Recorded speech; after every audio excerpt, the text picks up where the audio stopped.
She was just a cleaner in one of the biggest restaurants in Lagos, scrubbing floors and wiping tables every day. Every night, she begged for leftover food to take home. Nobody knew where she went after work. But one night, her rich boss followed her in secret, and what he saw broke his heart. Who was this quiet woman? What pain was she hiding behind her soft smile? And what surprising truth connected her to his own past? Sit down, open your heart, and let's walk through this touching story that will stay with you forever. In the busy heart of Lagos, Nigeria, where the city never sleeps, stood the Sapphire Haven restaurant. It was a place of beauty, with tall glass walls that shone like stars in the sun. Big cars, Benzes, Jeeps, and shiny Toyotas parked outside. Inside, rich people sat on soft chairs, eating plates of jollof rice, pounded yam with egusi stew, and spicy suya that smelled so good it made your mouth water. The food was expensive, more than what many people earned in a month. Laughter filled the air, and bright lights from chandeliers made everything look like a dream. This was the world of Mr. Chukwudi Okoye, who everyone called Sir Chu. He was a rich man, always dressed in fine suits, his shoes so shiny you could see your face in them. Every morning, he walked into the restaurant like a big man, and his workers, over 60 of them, from cooks to servers to cleaners, stood up and greeted, "Good morning, sir." Sir Chu would nod and say, "Carry on," his voice deep and calm. He didn't talk much, but his eyes saw everything. His silver Jeep, parked outside, showed everyone he had made it in life. But something was about to happen that would shake his world. Among all his workers was Amara, a cleaner who nobody really noticed. Her uniform was old and faded, her hands rough from cleaning all day. She worked quietly, sweeping floors, wiping tables until they sparkled, but her eyes looked tired, like she was carrying a heavy load in her heart. Amara didn't talk much, but she always had a small smile, even when nobody was looking. What was her story? Why did she stay late every night, asking for leftover food? Something special was about to happen. A story that would touch your heart and make you see life differently. It was a calm night in Lagos, with stars shining in the sky. Sapphire Haven was closing, the last customers gone, the restaurant quiet except for the sound of a few cleaners finishing up. Sir Chukwudi came out of his office, looking tired after a long day. He loosened his tie, sighed, and pressed his car key. His Jeep made a small sound in the parking lot, but then he stopped. He saw someone standing near his car. Not too close, but close enough to make him curious. It was Amara, her uniform a bit worn, her hands held together, her eyes looking down at the ground like she was shy or scared. "Who's that?" Sir Chu asked, his voice loud in the quiet night. Amara didn't move at first, like she was afraid to look up. He walked closer, his shiny shoes making a sound on the ground. "You work as a cleaner, right?" he asked, his voice softer now. "Yes, sir." Amara said quietly, her voice small. "My name is Amara." She looked up for a second, then quickly looked down again. Sir Chu was confused. "Why are you standing near my car?" he asked. Amara bit her lip, her hands shaking a little. She took a deep breath and said, "Please, sir, can I take some leftover food home? Just the small pieces nobody wants." Sir Chu was surprised. He didn't say anything for a moment. "Just food?" he asked, looking at her closely. "That's all you want?" Amara nodded, her eyes still down. "Yes, sir. Just the leftovers." The silence felt heavy, like it was pressing on his chest. He looked at her again, her old shoes, her tired face, her soft voice. He nodded. "Okay," he said. "Take what you need." Amara's face showed a small smile, like she was relieved. "Thank you, sir," she said, turning quickly to go back to the kitchen. Sir Chu stood there next to his Jeep, watching her go. He didn't get into his car. Something in his heart felt different, like it was waking up. Why would someone ask for just food? Not money, not help, just leftovers? He got into his Jeep but didn't start it. The parking lot was quiet. He leaned back, closed his eyes, and thought about Amara's voice. It was soft, but it carried so much pain. Something wasn't right. He checked his watch. It was almost 10 at night. He decided to wait. He wanted to see where she went. He wanted to know why she needed those scraps. After about 10 minutes, the kitchen door opened again. Amara came out, holding 2 small plastic bags so light they didn't even look full. She held them close, like they were the most important thing in the world, and started walking. Sir Chu waited until she was a little far, then started his jeep, keeping the lights off so she wouldn't notice. He drove slowly, staying far enough to not scare her, but close enough to see her. Amara walked fast, her steps sure even though she looked tired. After some minutes, she got into a yellow Danfo bus, the kind you see everywhere in Lagos, old and full of people. Sir Chu followed, his big jeep looking out of place behind the noisy bus. The bus moved through Lagos, passing busy markets now closed, dark streets with only a few streetlights working. Sir Chu kept his eyes on the bus, his heart beating faster. Why was he doing this? He wasn't sure, but he couldn't stop. After about 40 minutes, the bus stopped in a rough part of Lagos, far from the shiny lights of the city center. Amara got down, still holding her plastic bags, and walked into a small, dusty road. Sir Chu parked his jeep far behind and got out, walking quietly so she wouldn't see him. The area was dark, with no shops, no nice houses, just old buildings and silence. Amara stopped at a house that looked like it was falling apart. The walls were cracked, the roof was rusty, and the windows were broken. Sir Chu stood still, his heart heavy. "This is her house?" he said to himself, his voice shaking. It didn't look like a home. It looked like a place people left behind. He took a deep breath, feeling something heavy in his chest. Then the door opened with a loud creak, and two little girls ran out, barefoot, their faces full of joy. "Mummy!" they shouted, jumping into Amara's arms. "You're back!" Amara dropped her bags and hugged them tight, her tired face lighting up with love. "I'm here, my angels," she said, kissing their heads. "I brought something for you." Sir Chu watched from the dark, his heart beating fast.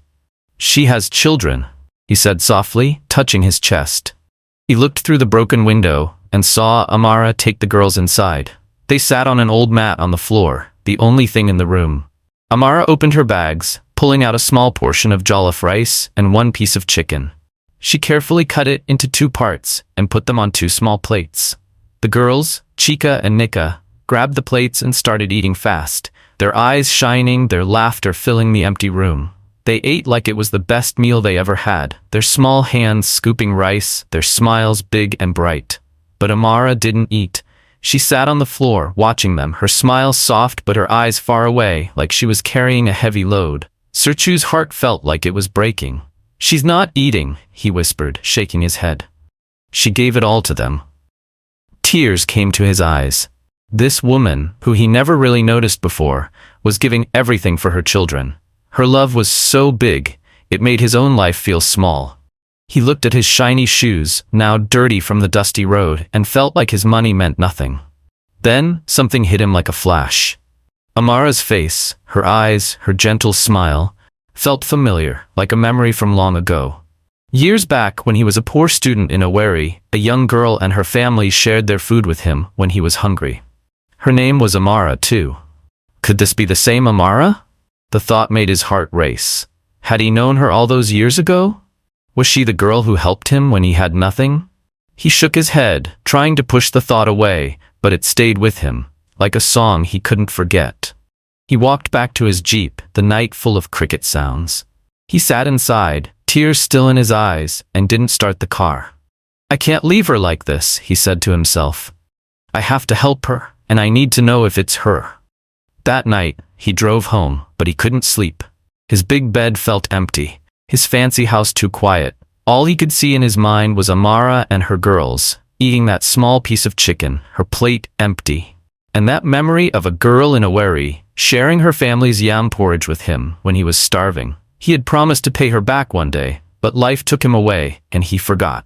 Now, maybe, fate had brought her back. The next morning, the sun rose slowly over Lagos, painting the city in gold.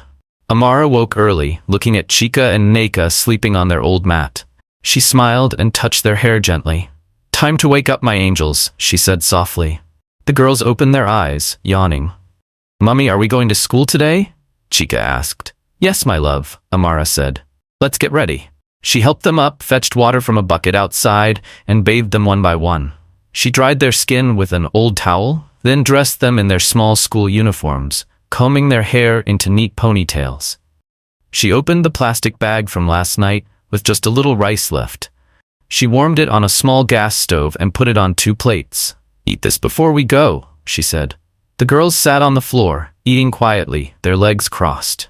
Amara watched them, smiling, but her eyes looked far away, like she was thinking of something heavy. When they finished, she packed their books into their school bags and gave them each a small bottle of water. They walked together to a small community school nearby, with no gate and old walls. The girls were happy, waving as they ran inside. "Be good, my loves," Amara called, kissing their heads. She stood there for a moment, then turned to go to work. At Sapphire Haven, she changed into her uniform, tied her apron, and started cleaning. She swept the floors, mopped under chairs, and wiped tables until they shone. She didn't look tired or sad. She even smiled at the other workers, her heart strong despite everything. Sir Chu sat in his office that morning, looking out the window but not really seeing the city. His mind was on Amara and her girls and that memory from Aweri. He picked up his phone and called the HR manager. "Good morning, sir," the manager said. "We need to do better," Sir Chu said, his voice calm but serious. "Some of our workers are suffering. Raise their salaries this month. Make sure nobody goes home hungry." The manager nodded. "Yes, sir." Sir Chu leaned back, closing his eyes. He saw Amara's face again, smiling at her girls while they ate, her own plate empty. She didn't eat, he said to himself, his heart heavy. He had to do more. Days went by, and Amara kept coming to work early. She cleaned with care, making every table shine, never late, never frowning. Every evening, she went to the kitchen door and asked, "Is there any leftover food today?" Sometimes it was a small portion of rice or a piece of meat. She never complained, always saying thank you with a smile, then walking away with her plastic bag. Sir Chu watched her quietly, not saying anything yet. His heart felt heavier each day, and he kept thinking, how many others are like her? And is she really the Amara from my past? One morning, while Amara was wiping a table, the head cook came to her. "The boss wants to see you," she said. Amara's heart jumped. "Did I do something wrong?" she asked, her voice soft.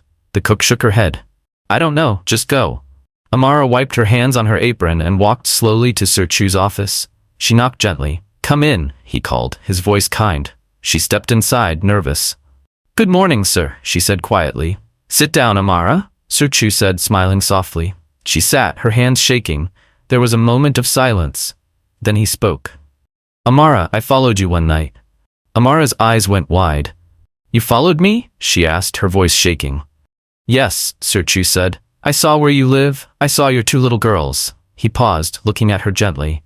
"And I think I know you from before. Were you in Aweri years ago sharing food with a poor student named Chuck Woody?" Amara froze, her eyes filling with tears. "That was you?" she whispered. "The boy my family helped?" Sir Chu nodded, his own eyes wet. "I never forgot you, Amara. You helped me when I was nothing.